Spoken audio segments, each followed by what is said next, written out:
The main features that are coming for World of Warcraft is we have a major new dungeon, which is called Zul'Aman. Karazhan is actually our most popular dungeon right now. It's our only 10-player dungeon. You know, most of the dungeons in WoW are 5-man dungeons.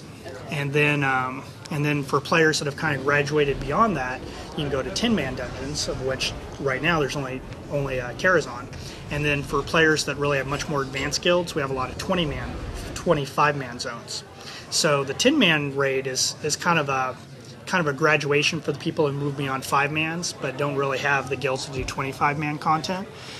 But what we found, because Karazhan was our first 10-man dungeon, is that it's very, very popular. You know, people really, really enjoy that content because it really kind of gives you an epic feel that the 5-person dungeons don't really have.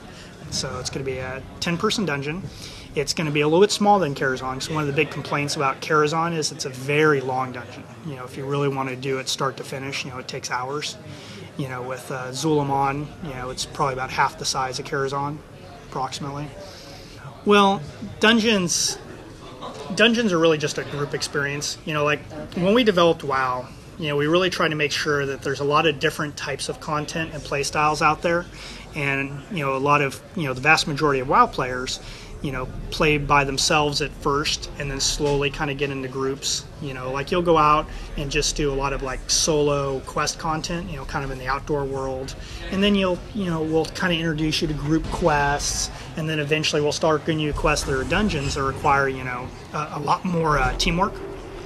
So this is kind of a graduation beyond that. You know, once you get into kind of what we call raiding, you know, it's like dungeon content, you know, it's just kind of like 5-man teams. And then once you get to kind of 10-person and 25-person, now we kind of call them raids.